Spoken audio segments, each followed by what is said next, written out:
All right. Some of you, I even forgot to change the date when I gave this last September. I did look at it. Feel free to interrupt me. Feel free to ask questions as we go along. I have a bad habit of talking very fast, so just whatever. So the main thing is, have your tools ready. It's not easy finding a job, and if you exert some discipline and just work through the pieces, it'll help you find a job that much faster. So, all right, the 7 pieces of the toolkit are, the branding statement, the elevator pitch. Who are you? Tell me about yourself, right? It's a 30, 90-second talk about who you are. So it's real high level, enough to tease someone or enough to give someone enough information, say, hey, I want to talk further with you. The LinkedIn profile, if you're in the job search world, anybody you talk to about anything about a job will go to your LinkedIn profile. So make sure it's up to date. The resume, we'll talk more about. The personal marketing brief, a networking plan. It's all about networking. It's 95% of the jobs, if not more, are found through networking now. Interview preparation is don't wing it. And then after the interview, make sure you follow up, and we'll talk more about each of these. So like I said, feel free to stop me along the way. Okay, what's that all? All right. Mm-hmm. There you go. Well, I'll talk about each of these as we go along. Okay. So the branding statement, this is how you start painting your picture. Who are you? And who do you need that person to understand who you are in order to be able to move that next step along the process? It's quick, it's high level. You don't go into your whole history. You have, through this whole process, you come up with several bullets about you. What is the real highlights about you? What can you bring to an employer? Right? It's not the tasks you've done, it's how can you make that employer better off by you being on their payroll. Define who you are in a way that creates intrigue, right? Throw, little jewels out there and don't necessarily explain them. I'm a phenomenal content writer or content creator, and then go on to the next thing, and leave a few mysteries along the way that if they want to know more about you as you go through this, they will ask. Highlight the value you can bring all through this and say, this is what employers benefit by having me on board. This is how I contribute. This is how I make the team better. This is how I make you look better. Just anything about where is the benefit outside yourself. Part of the elevator pitch, it gets you ready for networking, right? You go into a crowd, you sit down with someone on our volunteer list, 30, 60 minutes, 30, 60 seconds, they have an idea of who you are. And then practice it out loud. Plan out your elevator pitch and stand in front of a mirror and tell it, record it. Ideally present it to somebody in your house or a friend, okay? But practice it. You're an actor, you're a performer now. So just, they perform, a professional actor is going to perform practice it time and time again until they get it right. And that shows up if you've practiced it. Questions about the elevator pitch?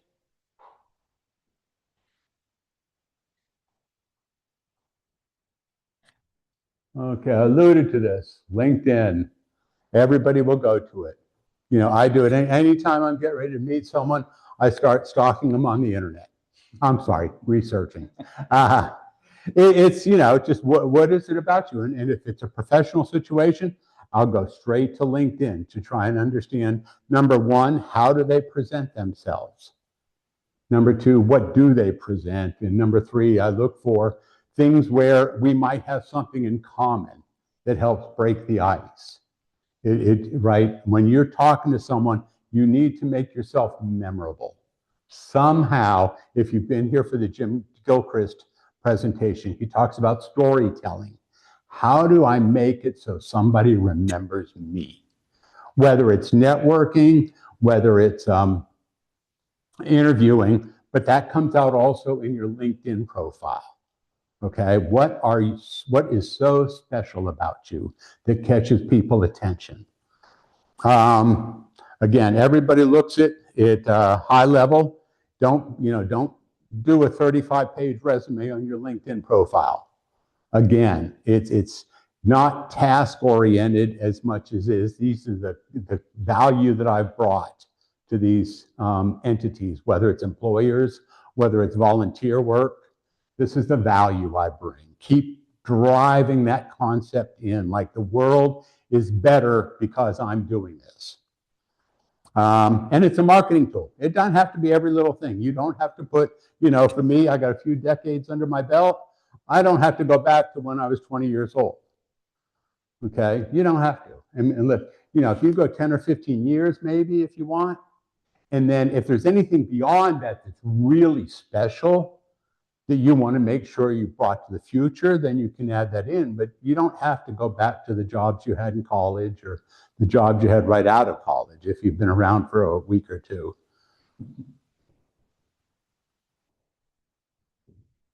And your resume, very much like the LinkedIn profile, okay? But it's just the paper. Required document, but it's less important now, okay?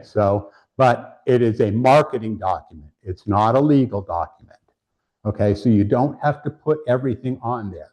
You are putting the stuff on there that sells you. Now, you need to be logical because your reader is probably going to be looking for maybe, no gaps and stuff like that. But you don't have to have everything on there, just the stuff that sells you.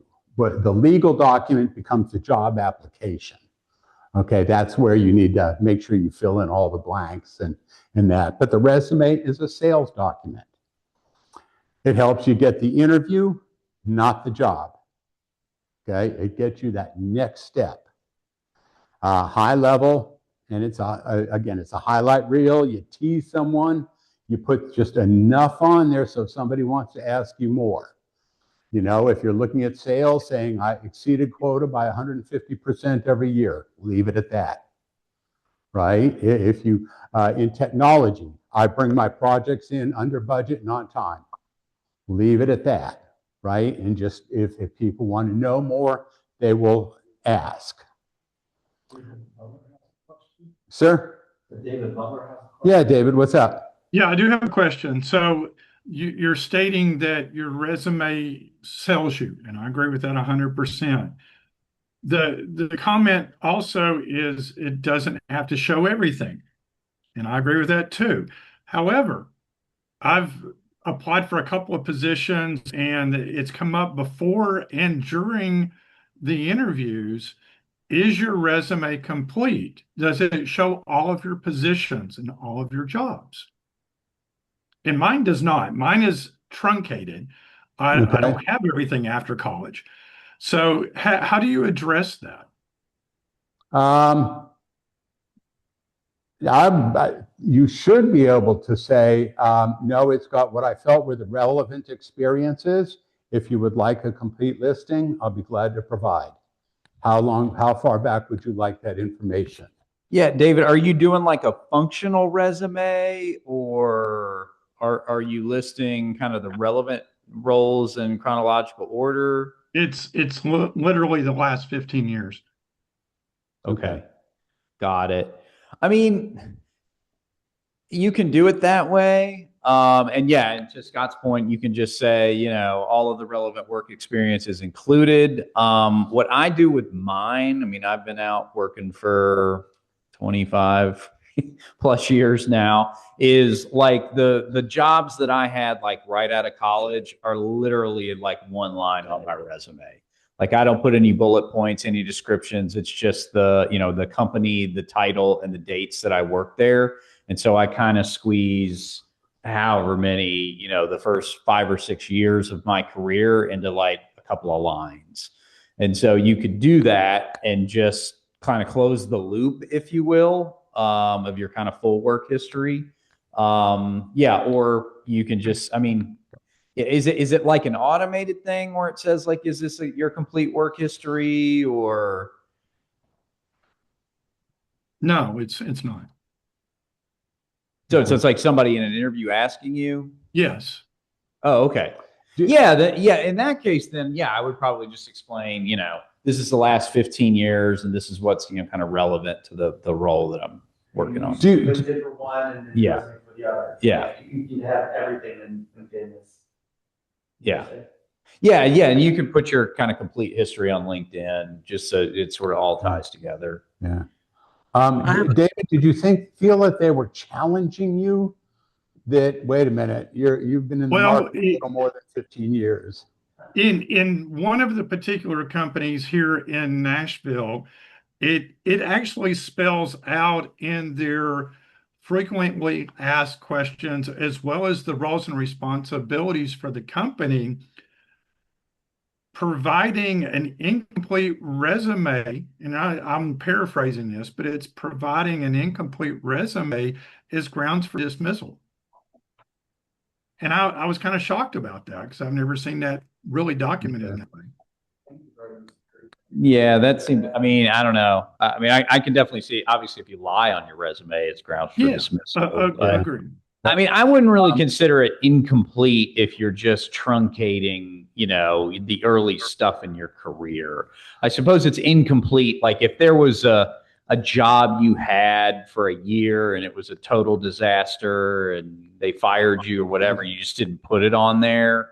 That I can see how they would be like, well, we kind of needed to know that piece of your work history, but absolutely.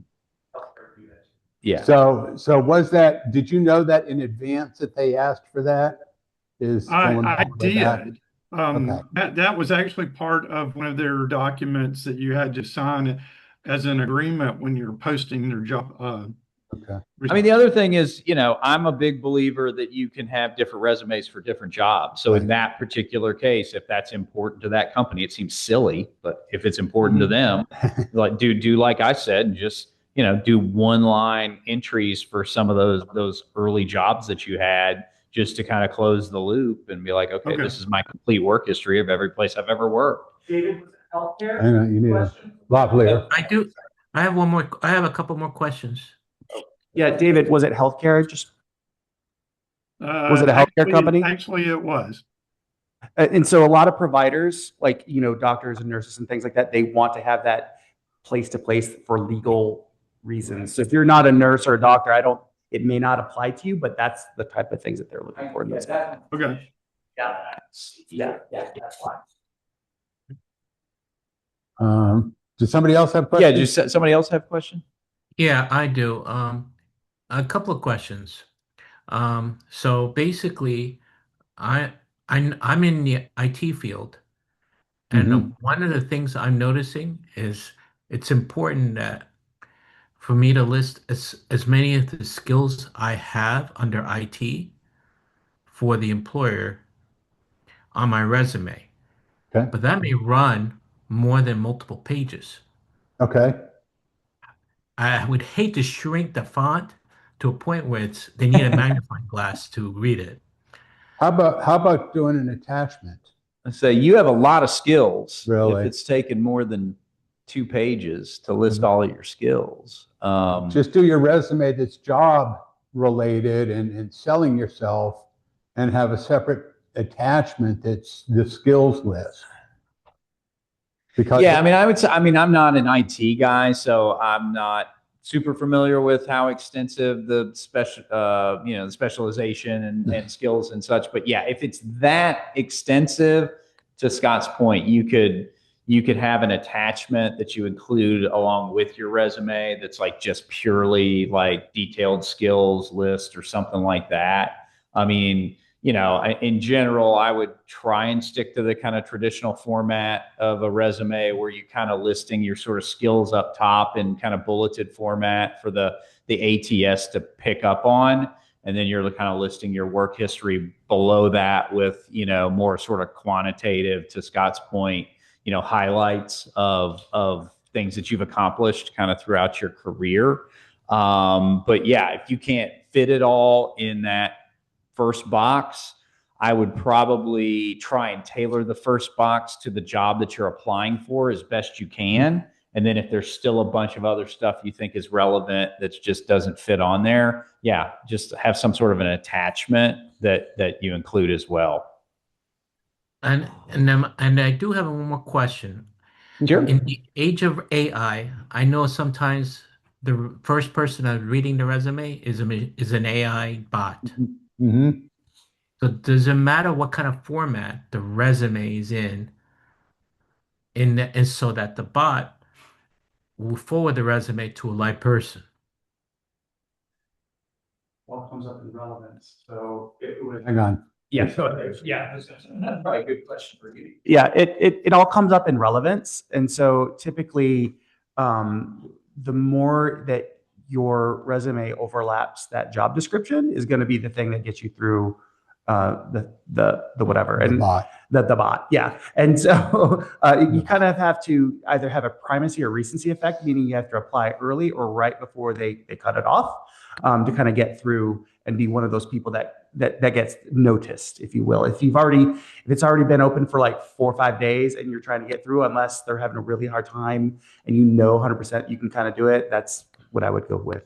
Again, Tweak it every time. The big thing is to be networking and to have someone looking into the ATS for your resume. Even better. Right. And that's, is just find someone in that company that somehow you can get presented to the hiring manager or the person doing the recruiting. Because it's hard to beat the AI bot. Yeah, we just preach that constantly here, where I don't think anybody that we've been involved with in the years that we've been running this ministry has ever had a great recipe, if you will, for beating the ATS.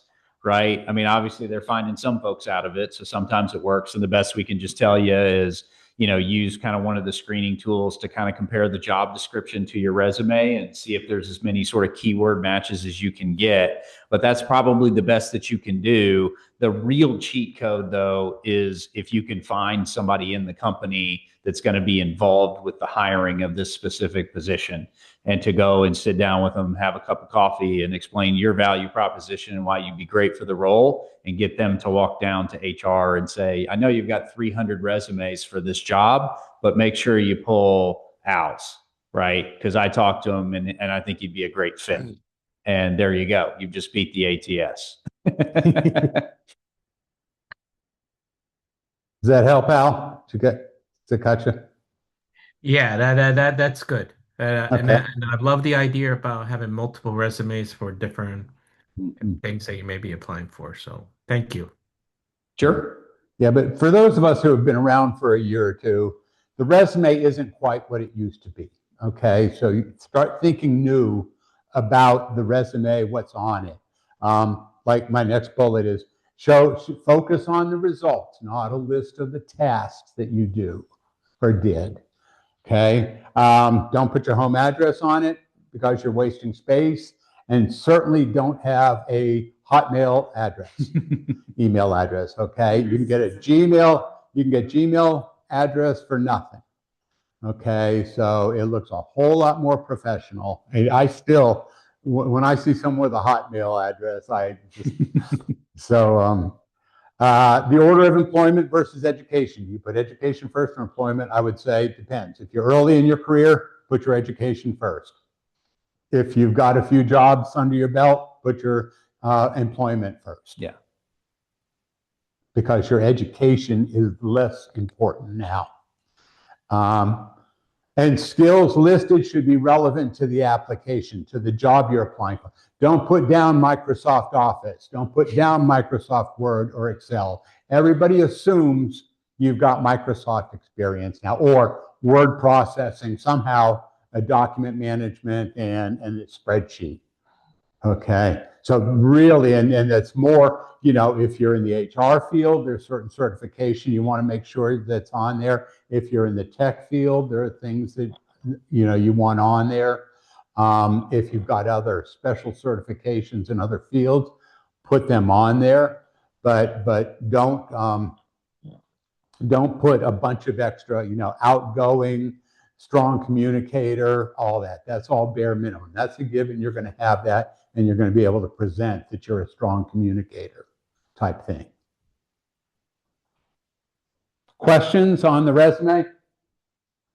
And we got people that'll work with you on your resume, right? So don't hesitate. Hit the volunteer list, people. There's someone at the other end of that phone call waiting for your call. So, were you going to say something? Or? No, okay. The personal marketing brief. Okay, it's all about networking. And personal marketing brief is the tool to help you with networking. Okay, if you're talking to your neighbor and say, hey, I'm looking for a job. Well, where are you looking? Oh, anything in the tech field. Well, your neighbor might be a marketing person who knows squat about the tech field. Okay, so they have no idea how to help you, and they want to help you, but they don't know how to help you. Okay, so the personal marketing brief is just a real simple summary, different things to helps the person who's trying to help you have some tangible ideas. Like, and there's a sample on the Box account where Jay talked about at the beginning. Is it could be well, here's my high level skills, what I'm really good at.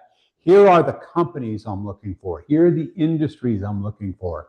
Maybe here are the job titles I'm looking for. So, my normal example is if you say, hey, I would love to work at Tractor Supply, and all of a sudden the person you're talking about, I know the HR person over at Tractor Supply. I'd love to introduce you, right? And that person would never have put that piece together unless you fed it to them. And having it on the personal marketing brief, which is a document you can either hand at the time of the conversation, follow up with email, send it. It gives them something. They're sitting there, oh, wow, yeah, this is how I can help this person. So you're helping people help you. And this is just a phenomenal. Yeah. I think Scott summarized it well. I mean, it really is. It's a document to help guide your discussion when you sit down to network with somebody.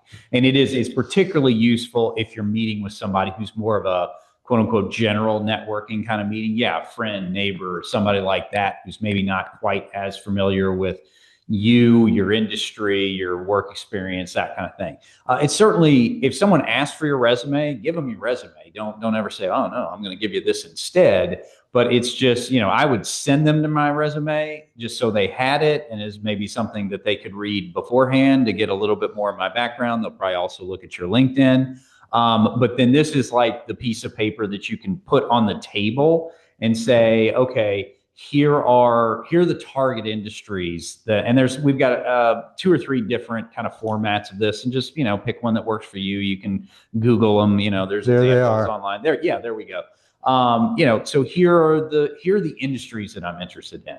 Right here are the target companies that I'm interested in. I love using logos. I mean, sometimes that just for if it's a visual person you're meeting with, they're just like, oh yeah, like I know a guy over at Mars Pet Care, and I can introduce you. And I think it's great to put. I think we've got on most of those like the kind of sample job description or the job titles that you're looking for, right? Because again, if they're not in your industry, they may not quite know exactly what it is you do or what it is you're looking for. But if you say, oh no, wait a minute, I think my neighbor's a finance director. Like, would he be somebody good to connect you with? Like, where does he work? Oh, he works at LifePoint. Yes, he would be a great person to connect me with.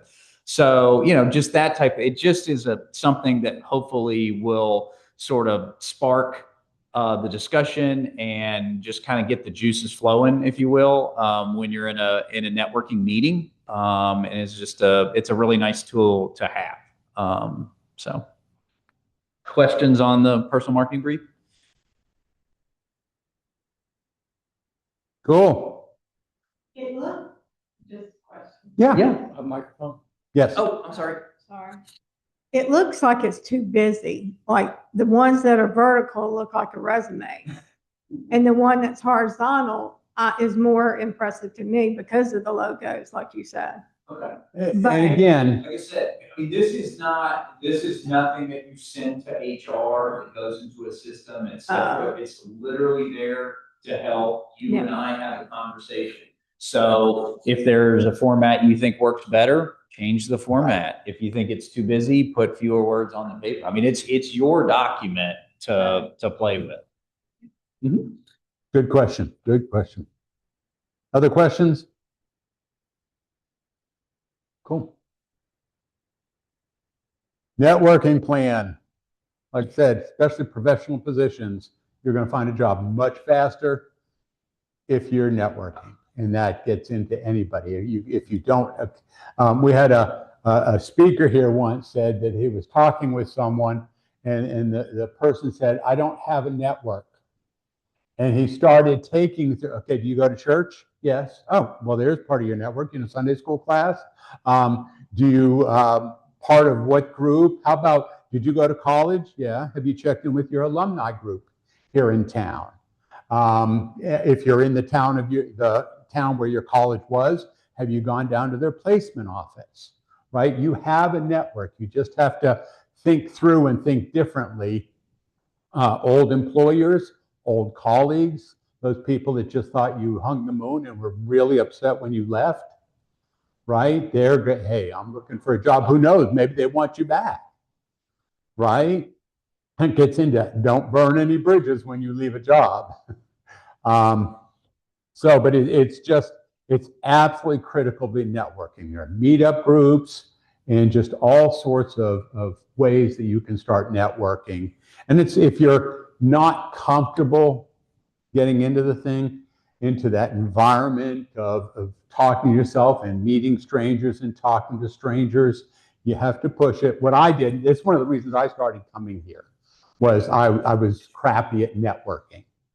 And so what I finally learned for me was I would go into a group and I would find the other person that was standing there alone and go start talking to them. And then all of a sudden the pieces would just kind of start falling together. So not only have I helped me, but I also helped somebody else while I was trying to start getting known.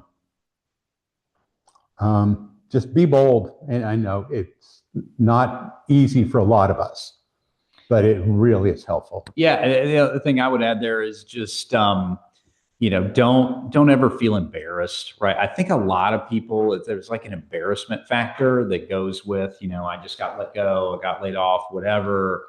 I don't want to call these former colleagues of mine because they'll, it's just, they'll know that I just got fired, right? And I don't want them to know that. But at the end of the day, that's probably the most valuable piece of your network is somebody that you used to work with who's now working somewhere else. And so connect with those people and trust me, it will pay dividends. Yeah. Gotcha. My experience is that people want to help you because lo and behold, 2 years from now, they may be calling you saying, I need help from you. So yeah, it's been very beneficial. Yeah. And these days, companies are always doing reduction in force. Yeah. To say, hey, there was a reduction in force. Now, it may have only been one, but you don't have to say that, right? And so saying I was part of a reduction in force or a RIF, if you really want to get too cozy in the industry, is not the condemnation and the reason to make you feel bad anymore. Never was, but now there's there are a lot of people around. Yeah, for sure. Questions on networking? You start networking is the volunteer list. It's right. There's a dozen people there ready to network with you, ready to give you ideas, ready to just listen to you, whatever. And so if if you're not part of organizations and have been thinking about, well, maybe I need to start, going to this or going to that, or, go ahead and do it, especially if you're not working, right? You want to be out. You got to be moving. You don't want to be sitting in front of your computer all day or doom scrolling like we are doing too much of these days. Make a plan. try, Sunday afternoon or whatever, sit down, say, this is what I'm going to do for the next 5 days. And work at, look at where you fall short of structuring yourself outside of a job. Okay, now how do I overcome this? Yeah, if you want to get deeper on this topic, I'm 99% sure on the YouTube we've got Right. Hal Hassel, that was a member of this group for a long, long time.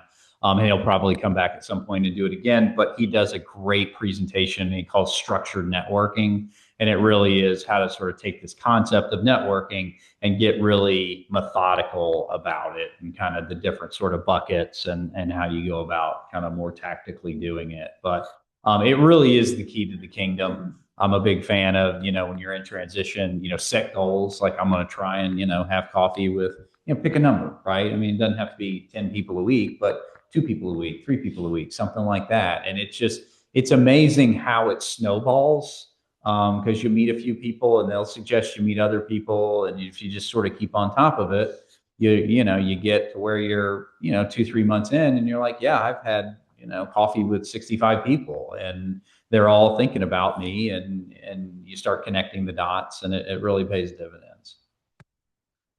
What's the web address? Weebly? It's BUMC. How about okay, go ahead, never mind. Yeah, it's BUMC career. There's 2 C's. So another C for career. .weebly.com. What's that? Weebly, WEEBLY.com. Thanks. Totally intuitive. Hey, you got to make it free, man. Or you can go to bumpsy.net and in the question, put in career, and it'll take you to the church's career transition site, which links out to our more flexible site. Yeah. Any other questions now? Yeah, questions on that one? Sorry. No, that's fine. Interview prep. Don't wing it. Don't start planning your interview responses when you're driving to the interview. Right? Start ahead of time. Study the job description. You can get AI to help you. What are the top 10 interview questions that I'm going to run into? Now, how do I answer those questions? What are some ideas to answer? Don't just verbatim. If there are questions that you're not excited about hearing, like tell me about yourself. In fact, we had a presentation 2 or 3 meetings ago on how to handle the tell me about yourself, which I need to get loaded up to the YouTube. But then what are the questions? What is your greatest weakness, right? Do an AI chat on talking about, this is where I think my weaknesses are. I'm getting ready to interview. How do I present this? What's a good way to present this for an interview response? And a lot of things is, if you get to a question you don't like what are your weaknesses? Take that, have a short intro to answer their question, and then flip it to what you want to make sure they hear out of you. Right? In an interview, you can work and you can own the interview by thinking, okay, these are the points that I need to make sure come out while I'm sitting in front of this person. And if the person doesn't, bring them out, I'm going to bring them out somehow.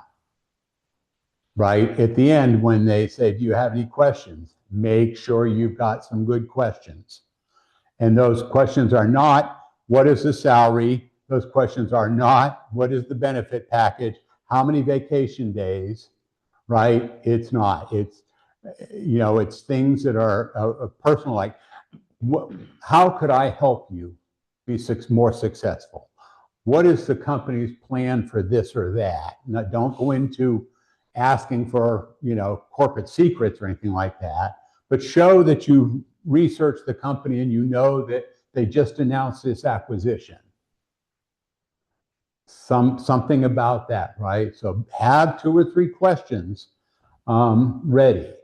It means you're engaged. You want to show you're engaged. When you're sitting there in the interview, look engaged. I remember once I was hiring a finance person, and I wanted someone with an MBA. I had a couple candidates, and the MBAs that came in were sitting there all lackadaisical, leaning back in the chair, and it was just, you know, like, I'm hot stuff.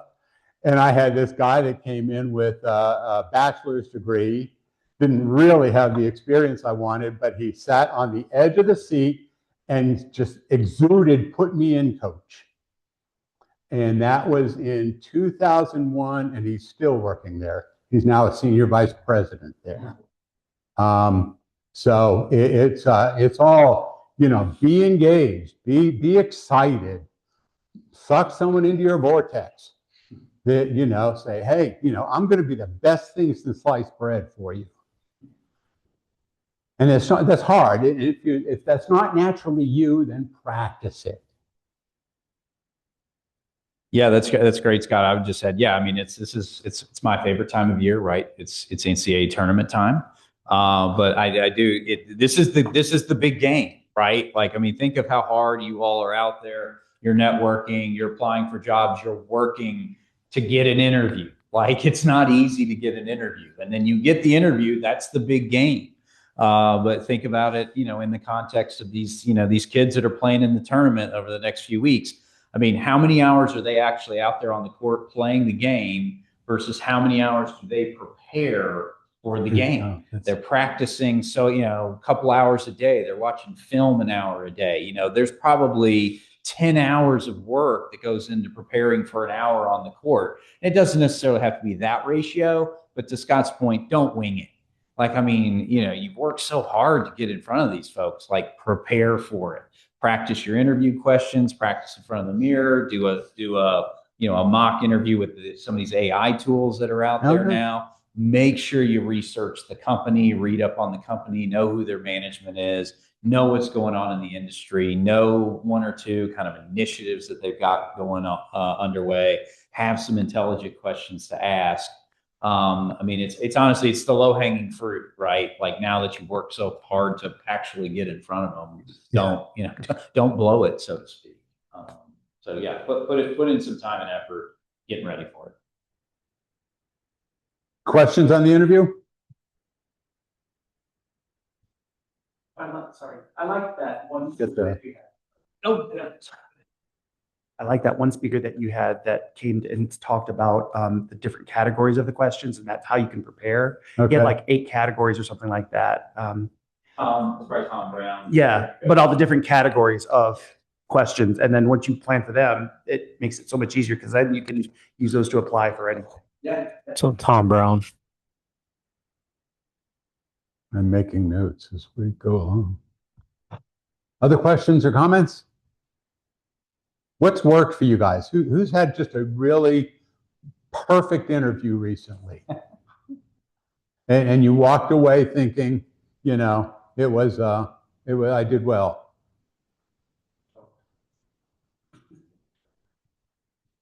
Okay. Follow-up after the interview. All right. Make notes. Document it. Don't think you'll remember what you wanted to think about, but before you leave the parking lot, okay, or before you leave your computer, right, make notes. What were the questions that interviewer asked, especially the ones that you might have stumbled over? How did you sound? If it's an online interview, go ahead and record it on your phone so you can replay how you sounded. You know, was I aggressive enough? Was I, you know, engaged enough? There was something else I was thinking about, and send a thank you note, right? Ideally, a handwritten thank you note. You want to stick out, that's perfect. I mean, a handwritten note. Otherwise, you know, if you can't do the handwritten, then an email, but just thank them. Okay. I know the one thing here, let me go back to the interview. Storytelling. Just a note on that. Okay. Oh yeah, I'm sorry, you're going back. No, go ahead. On the thank you, somebody mentioned this, and I do think as things have changed a little bit kind of post-COVID, I'm a fan of doing both. Okay. And granted, my handwriting's terrible, so I don't write personal thank you notes because my handwriting, no one could read them. But I am a huge, I mean, if you want to set yourself apart, do it. But I'm a fan of like a real quick email, like within 24 hours, and then drop that thank you in the mail. The only reason I say do both is it has gotten to the point with so much remote work, and like I don't even know who brings me mail at work anymore. So many companies have gotten rid of their mail. Like we got rid of our mail room. So I don't even know if someone mailed me something, honestly, if it would show up on my desk. And if it did, it might not show up on my desk for 3 weeks. And so that's just the only reason on the handwritten thing. They may just never get it. So just, I would do a real quick email, maybe mention that, hey, I dropped you a note in the mail as well, but wanted to just say thanks so much. Really enjoyed our conversation about X. Look forward to continuing on the process. Boom, and get that out within 24 hours. And then they're like, oh my God, they actually sent me a personalized thank you. That's incredible. Anyway, because there won't be many interviewees that do that. Only people that come here will do that. Back to, I'm sorry, let me go back to this. I meant to put this in. When you're answering questions, when you're talking about yourself, tell stories. And Jim Gilchrist, I know the recording on the YouTube channel. And when he does this presentation, he takes you through how to tell a story. Make yourself memorable. That's the idea of finding that link. Oh, you went to the same college, or you go to the same church, or you've got kids at this school, or just some stuff that's in common. But when you go to tell something that what you did, tell about it, tell it in a story, right? Again, bring that person into your world and make them remember who you are. And that you're, a wonderful person, that the person just enjoyed spending time with you in that interview. So make sure you tell stories and make sure you just make yourself memorable in a very positive way. Other questions? That's it. The success of your job search will have a direct correlation to how much time you put into it and the energy and the focus, right? Okay. Treat your job search like a full-time job, assuming you don't have a full-time job. I know some people have full-time jobs, and then you got to work time and a half. But treat it like a full-time job. That being said, don't be afraid to take a day off every now and then if you need it for your mental health. But don't take every day off. 80% of the time, you got to get up every day and spend the majority of the day looking for a job. What other questions? What else? Yeah. I have 4 jobs that I'm up for in my current job position. These are different roles. One thing the recruiter asked me, he goes, what is your job price salary range? And I put it back on him and said, oh, tell me what your range is. He gave it to me, and let's say it's $20 to $50. And I said, oh, I was looking for $20 to about $49.99 or something like that. I didn't go all the way to his, extreme, take all his money.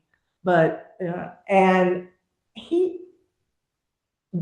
I got from a recruiter today a LinkedIn, or not LinkedIn, a email that said he put me down for the lowest amount, for the $20.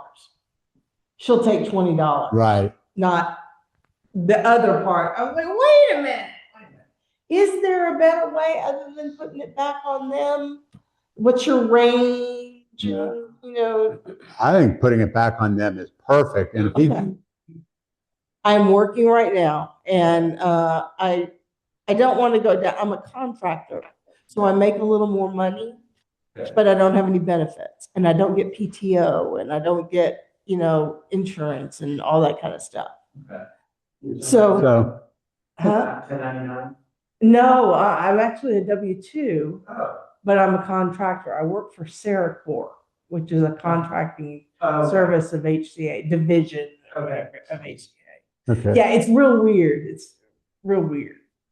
Um, And I didn't know how to, I So didn't know if there was a better way to handle it. if they told you 20 to 50, Yeah. then I would have come back, well, I'd like somewhere between 35 and 45. Okay. Yeah, because it doesn't do you any good if you say 20, right? If you're not going to be happy with that. Yeah. Good point. I mean, if you have a job, I mean, whenever I've kind of gotten that question and I'm kind of been in a position where I have a job, I've always kind of been like, here's sort of where I am. And here's kind of where I think the market is. And this would be sort of my expectation if I was to move into a role like There we go. this. Yeah, consider extra things like. Get the lavalier. Yeah. Okay. Yeah. And so in your case with the, you kind of got to adjust for the not benefits or to go into a job that has benefits, et cetera, and kind of what that's for. So, Okay. Thank you, Kim. What else? Other questions? People online? Questions, clarification? Good. Stay warm. Thank you all. Thank you, guys. I appreciate this. Thank you. Absolutely. Thank you all for joining us. Come back next week and see us. We'll be here next week. We'll be here. All right. All right. We'll see you. Thank you. Bye-bye. I know.